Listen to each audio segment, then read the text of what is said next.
Olá, meus irmãos, é uma alegria imensa poder falar a vocês, cada um que nos assiste aí de casa. Passamos momentos difíceis, mas cremos que Deus continua na direção, continua mantendo e sustentando as nossas vidas.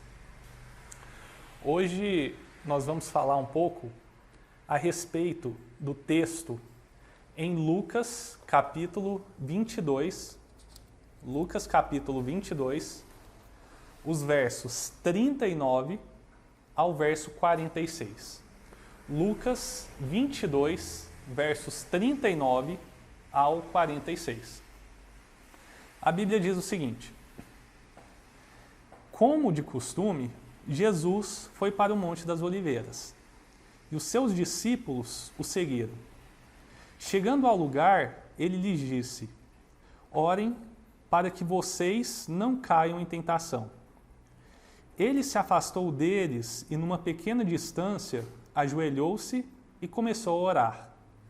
Pai, se queres, afasta de mim esse cálice. Contudo, não seja feita a minha vontade, mas a sua. Apareceu-lhe então um anjo do céu que o fortalecia. Estando angustiado, ele orou ainda mais intensamente, e o seu suor era como gotas de sangue que caíam no chão. Quando se levantou da oração e voltou aos discípulos, encontrou-os dormindo, dominados pela tristeza. Por que estão dormindo? Perguntou-lhes. Levantem-se e orem, para que vocês não caiam em tentação. Esse então é o nosso texto de hoje que a gente vai trabalhar. Vamos começar fazendo uma oração. Deus, nós somos gratos ao Senhor por mais um dia de vida que o Senhor nos dá, pelo sustento que o Senhor nos fornece, pelo alimento que o Senhor nos fornece em tempos de tamanha dificuldade, Pai. Sabemos que são momentos difíceis que nós temos enfrentado, que cada um dos nossos irmãos tem enfrentado, mas cremos que o Senhor também enfrentou momentos como esses, momentos até mais difíceis do que esses. Que o Senhor venha falar ao nosso coração, fale através da palavra do Senhor, palavra inspirada, palavra dada a nós pela misericórdia e pela graça do Senhor. É o que nós te pedimos, Pai. Esteja com a gente, abençoa-nos, em nome de Jesus. A Bíblia fala, meus irmãos, de Jesus no Getsêmani, né? Esse é o nosso texto. Esse texto ele é um texto que chama bastante atenção porque se trata de um momento muito difícil, o qual Jesus, que abandona a sua glória enquanto Deus, enquanto Senhor soberano, Criador de todas as coisas, e vem até a humanidade para alcançar a humanidade, para falar a humanidade. Então, é esse Deus que se encarna, é esse Deus que vem até nós e que assume o sofrimento e a dor também. O nosso texto, então, meus irmãos, é o texto de Lucas 22. Lucas, médico, né, ao que tudo indica. Porém, esse texto ele também está presente ali em Mateus. Mateus capítulo 26, versos 36 ao 46. Nos diz, meus irmãos, por meio do relato do escritor, que Jesus começou a entristecer-se e a angustiar-se. Essa era a percepção daqueles discípulos que estavam ali com Jesus. Marcos 14 também diz respeito ao mesmo texto. Nós encontramos o mesmo acontecimento ali no Evangelho segundo Marcos. Evangelho 14:33 nos diz quais eram os discípulos. O Evangelho de Marcos, ele vai nomear os discípulos que subiram com Jesus ao Getsêmani, ao Monte das Oliveiras, né? E foram Pedro, Tiago e João, os três apóstolos, os três discípulos que subiram junto com Jesus então ao Getsêmani.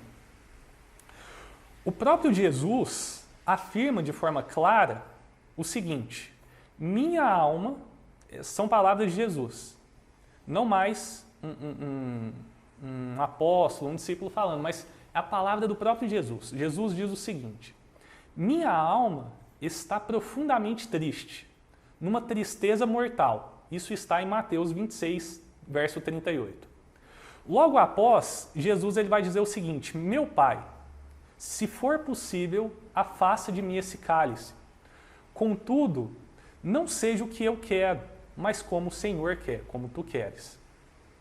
Eu quero chamar a atenção ao fato de que por 3 vezes, meus irmãos, Jesus convoca os seus discípulos a orar.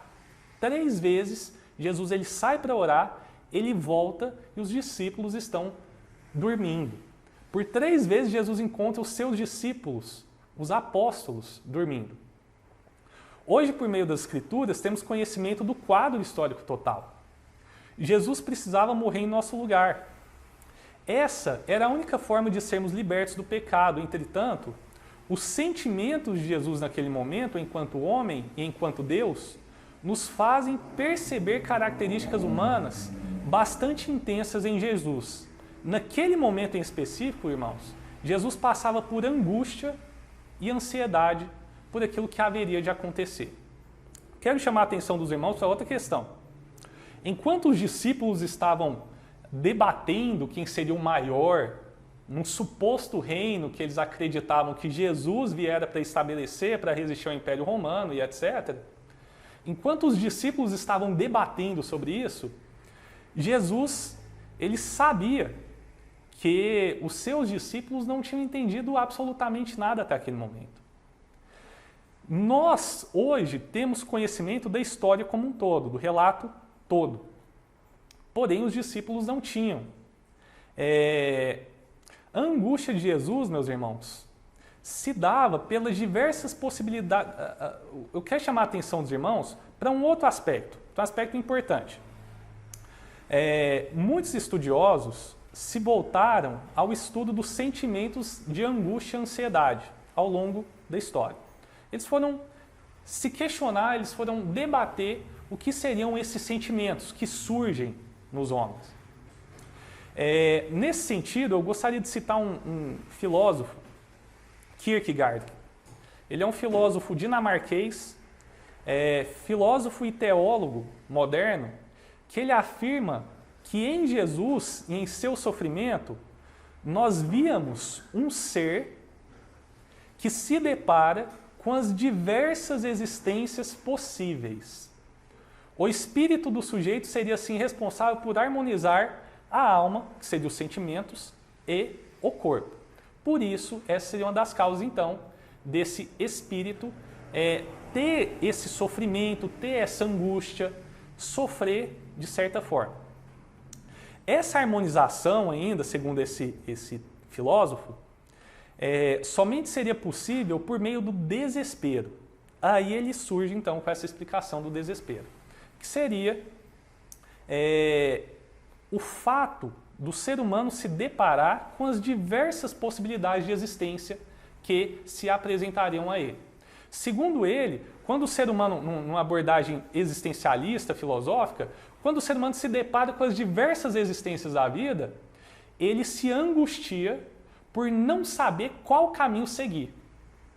Então ele fala que Jesus seria basicamente isso nesse momento.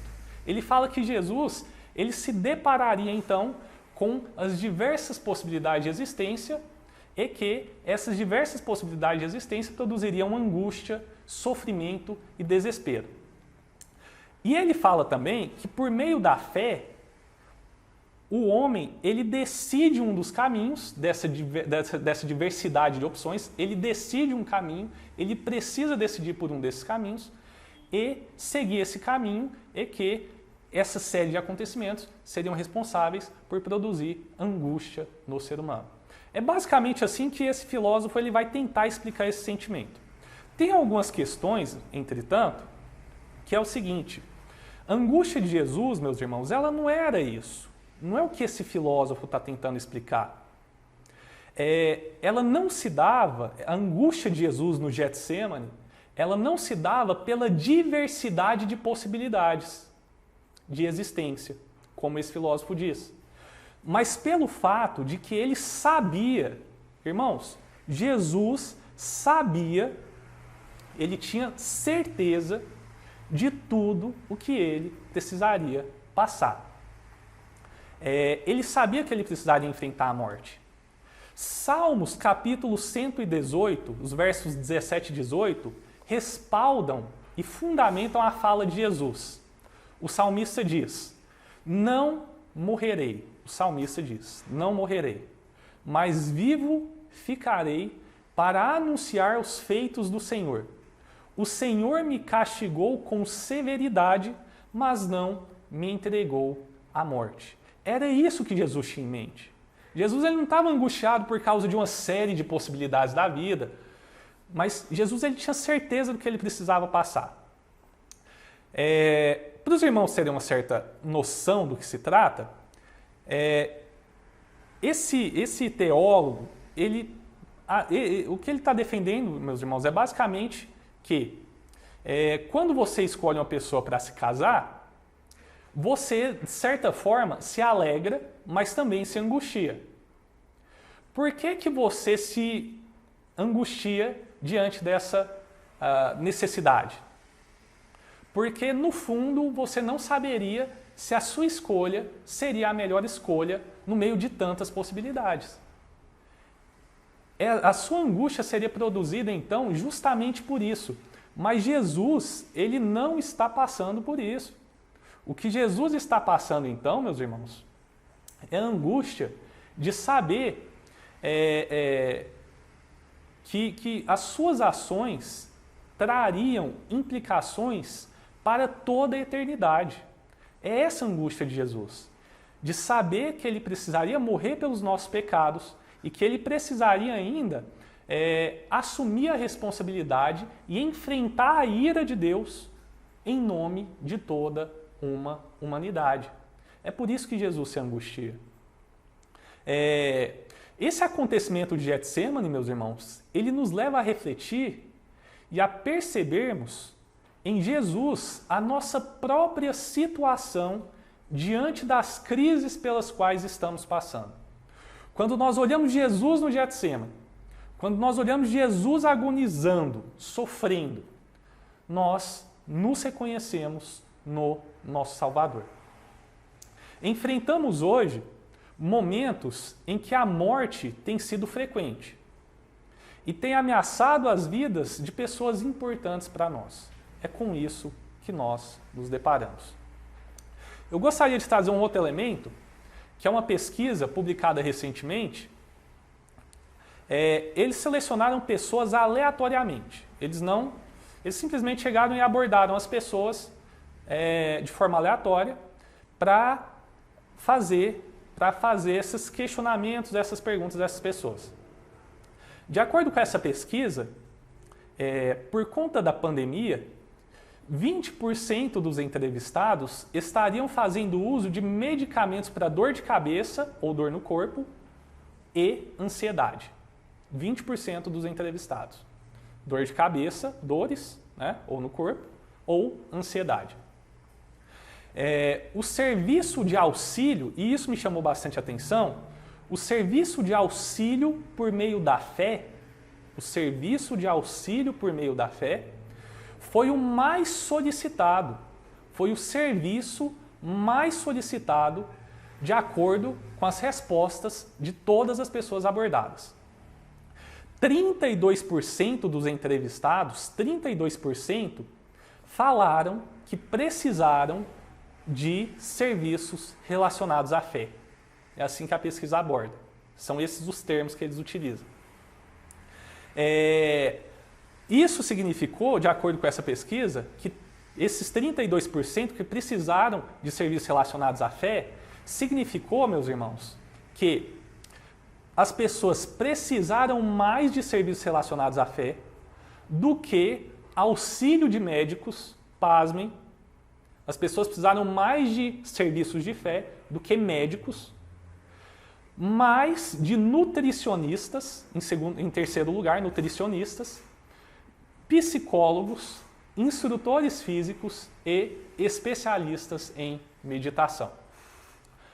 O momento que as pessoas se depararam com o sofrimento e com a dor, a maior parte dessas pessoas precisaram de fé.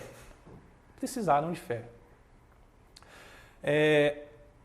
Isso que eu vou falar, meus irmãos, tem uma certa implicação um pouco sensível, porém precisa ser dito. Deus não é pego de surpresa. A pandemia não pegou Deus de surpresa. A pandemia ela nos pegou de surpresa. Nós não sabíamos exatamente com o que a gente estava lidando, mas Deus, ele não é pego de surpresa, meu irmão. Descanse no Senhor, acalme-se, porque Deus não foi pego de surpresa. Deus, ele está no controle soberanamente de todas as coisas.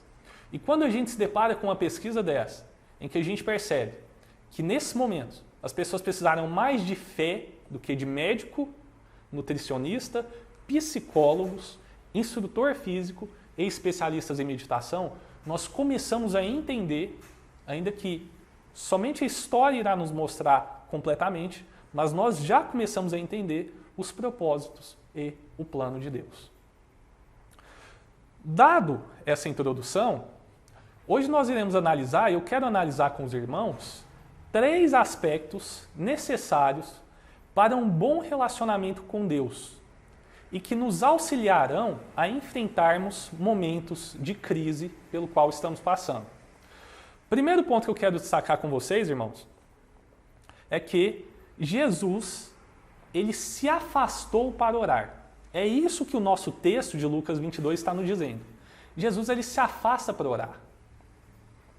E nós devemos fazer o mesmo.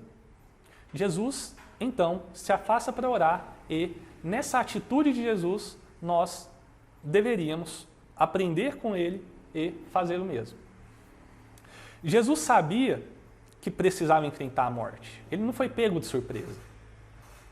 A refeição da Páscoa, que antecede o Getsêmani, se vocês voltarem um pouquinho aí em Lucas capítulo 22, a refeição da Páscoa, meus irmãos, ela significa que no Antigo Testamento, Jesus precisaria ser o sacrifício, como lá no Antigo Testamento, a forma que Deus utiliza para libertar o povo do Egito. Daquela mesma forma que Deus liberta o povo do Egito, hoje Jesus precisa vir para libertar o seu povo. E Jesus, ele sabia disso.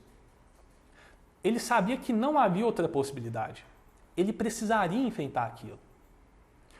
O seu corpo seria quebrado como pão, de acordo com Marcos 14, 22, em que Jesus diz: isso é o meu corpo. Ele sabia que o seu corpo precisaria ser quebrado como pão. Ele sabia que o seu sangue precisaria ser derramado como vinho, de acordo com Marcos 14, 23 e 24. Quando ele diz: isso é o meu sangue.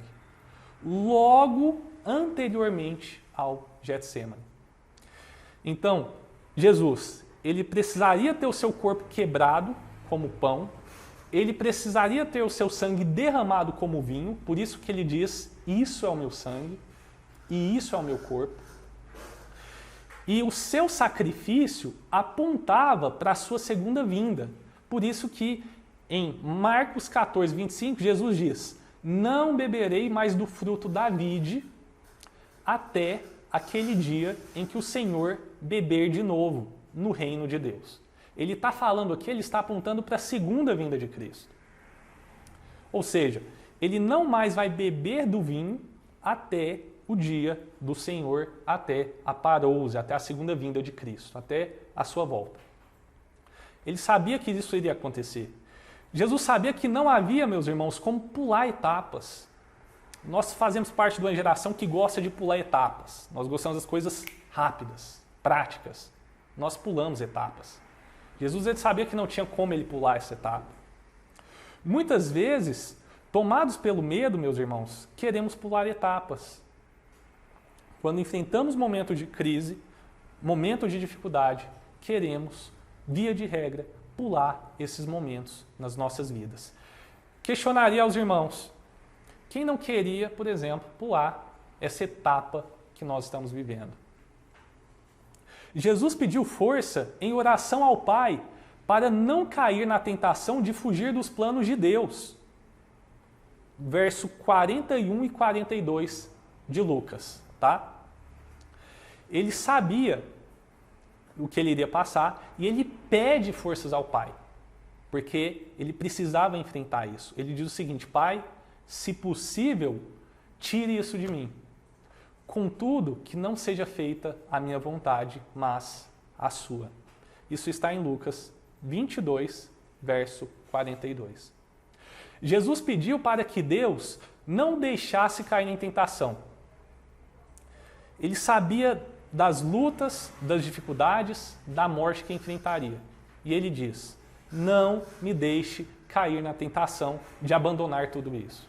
Ele diz isso ao Pai, mesmo enquanto Deus, mas também enquanto homem. Ele diz: não me deixe cair na tentação de simplesmente abandonar tudo isso, de querer pular essa etapa, Senhor. Pai, não me deixe cair nessa tentação. Devemos orar, irmãos. Pai, se possível, me guarde dos momentos de dificuldade. Essa deve ser a nossa oração. Assim como Jesus orou, assim como Jesus se afastou para orar, devemos fazer o mesmo. Se afaste, ore, fale com o Senhor. Se possível, guarda-me, Senhor, dos momentos de dificuldade. Mas se não, que seja feita a vontade do Senhor e não a minha. Eu sei que isso que eu estou dizendo, meus irmãos, é uma questão muito difícil. Eu sei que você que está me ouvindo talvez esteja passando por um momento assim. Mas o que Deus nos ensina, o que Cristo nos ensina é: deixe tudo isso um pouco, se retire e vá falar com o Pai. Vá falar com Deus. O segundo ponto que eu quero chamar a atenção dos irmãos é para o fato que Jesus contou com a ação do Pai. Jesus ele não somente orou ao Pai, mas Jesus contou com a ação do Pai. Lucas 22, 43, os versos 43 e 44, nós vemos exatamente isso. 43 fala assim: apareceu-lhe então um anjo do céu que o fortalecia. Estando angustiado, ele orou ainda mais intensamente, e o seu suor como gotas de sangue que caíam no chão. Jesus ele contou com a ação soberana divina. Segundo Lucas, Deus, esse é o relato de Lucas aqui no capítulo 42, versos 43 e 44, Deus na sua soberania, ele envia um anjo dos céus. Ele envia um anjo a Jesus. É isso que Lucas relata. Deus se compadeceu do sofrimento e do clamor do seu filho.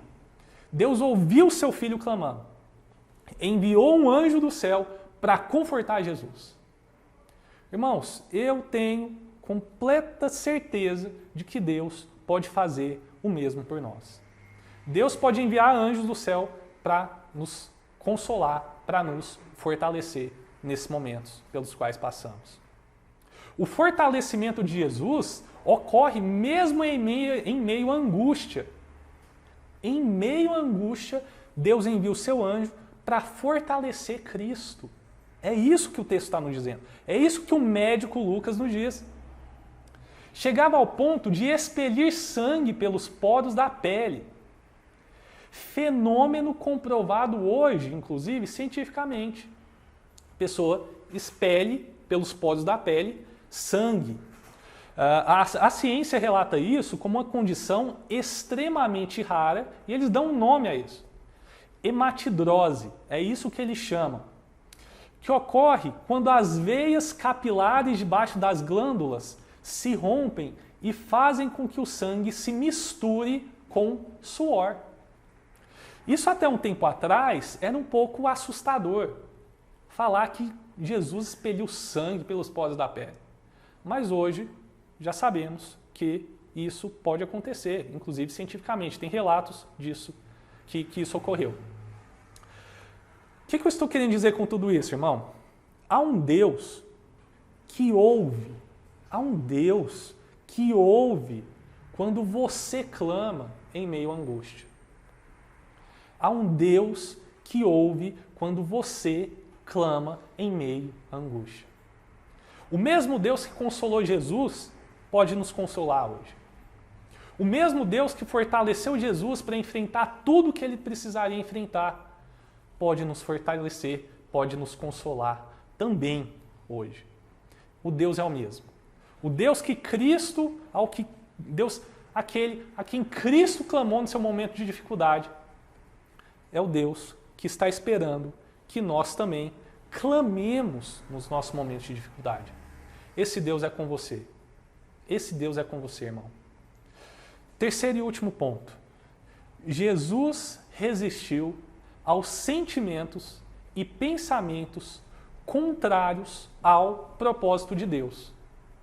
É isso que devemos fazer. Terceiro ponto. Jesus resistiu aos sentimentos e aos pensamentos contrários àquilo que ele sabia ser a vontade de Deus. É isso que nós também devemos fazer. Lucas capítulo 22, versos 45 e 46. O texto diz assim, versos 45 e 46. Quando se levantou da oração e voltou aos discípulos, encontrou-os dormindo, dominados pela tristeza.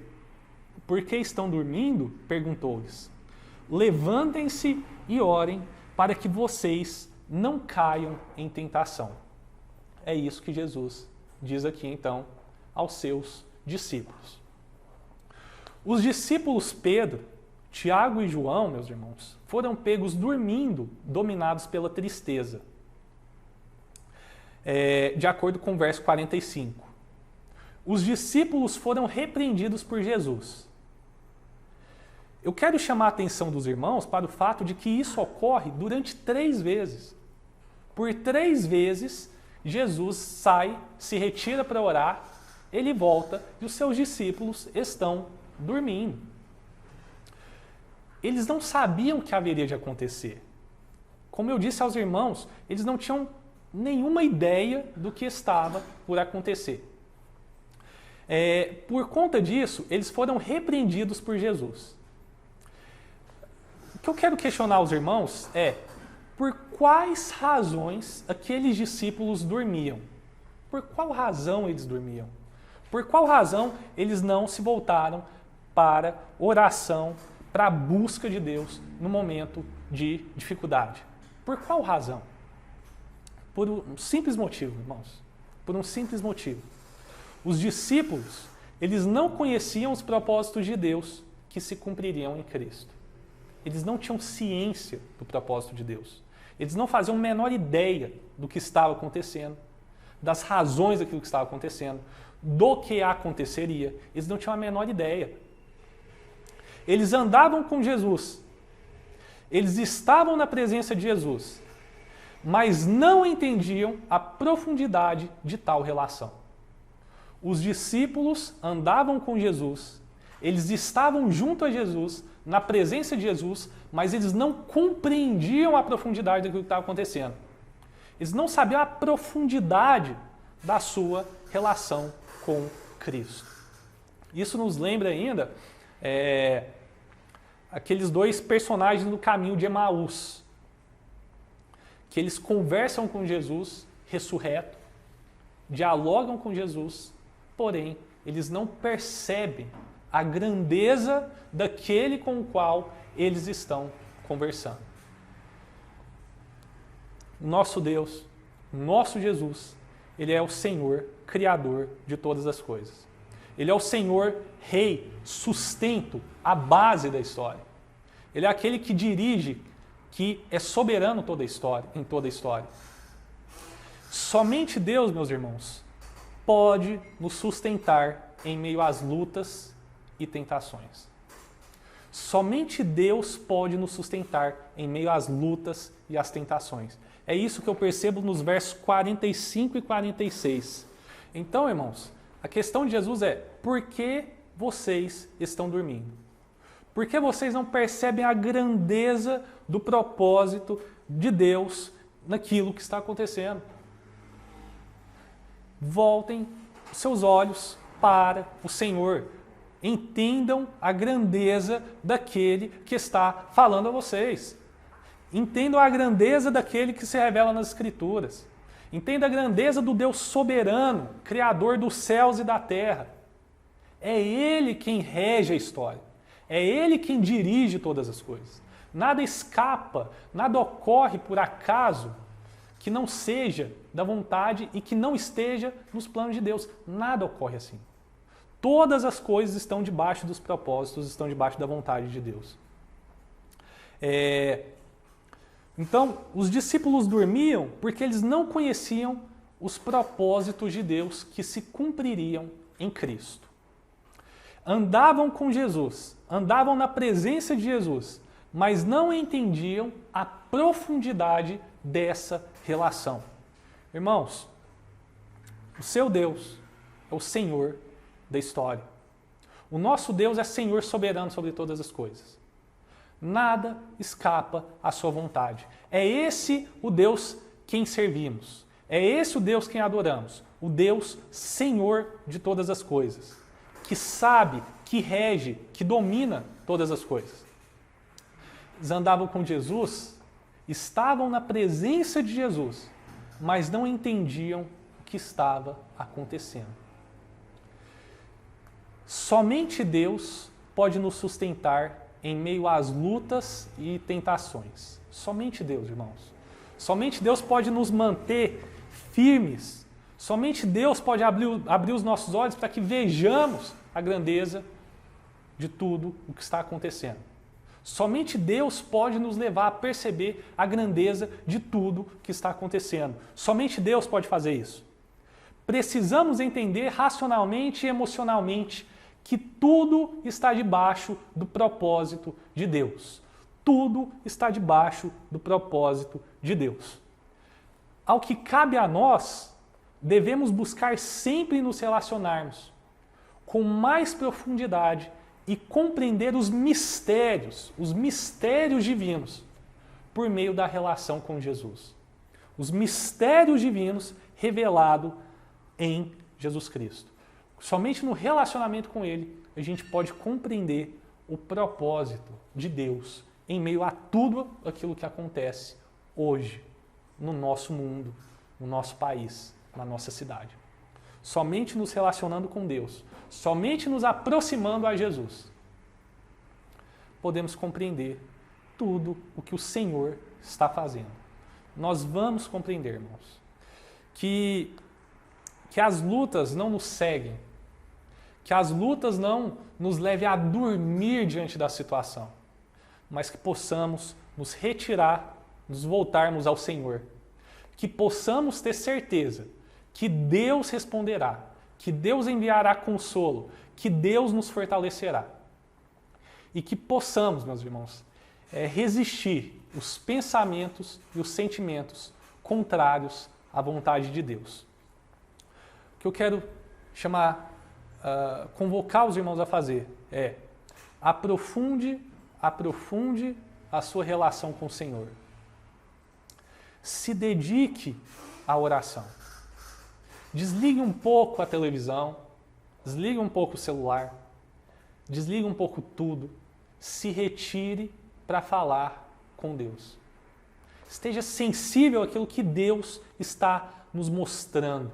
Esteja sensível com aquilo que Deus está fazendo no mundo, levando pessoas a se voltarem para as coisas divinas. O que eu tenho percebido, irmãos, é que tudo que nós estamos passando, Deus está nos tornando pessoas mais sensíveis aos seus planos. Deus está nos mostrando que o ser humano não tem poder sobre a história, sobre o tempo, sobre os acontecimentos. Quem tem todo o poder é o próprio Senhor. Resista firmemente às fraquezas emocionais e espirituais. Deus está agindo. Deus está agindo. Deus está agindo. Vamos orar? Deus, nós entendemos que nada escapa à vontade do Senhor. Entendemos que as situações, os eventos, os acontecimentos recentes podem nos pegar de surpresa, mas não pegam o Senhor de surpresa. Nada foge ao propósito do Senhor. O Senhor reina absoluto. Que nós venhamos estreitar o nosso relacionamento com o Senhor. Que possamos não só andar com o Senhor, mas que possamos conhecê-lo. Que possamos entender, compreender e aceitar aquilo que o Senhor está nos mostrando. Que a humanidade venha se voltar ao Senhor. Que a sua igreja venha se voltar ao Senhor. Que o nosso coração se converta a cada momento e se lembre de que o Senhor está no controle soberano das nossas vidas, dos nossos familiares e dos nossos amigos. Esteja com a gente. É o que eu peço ao Senhor, em nome de Jesus. Amém.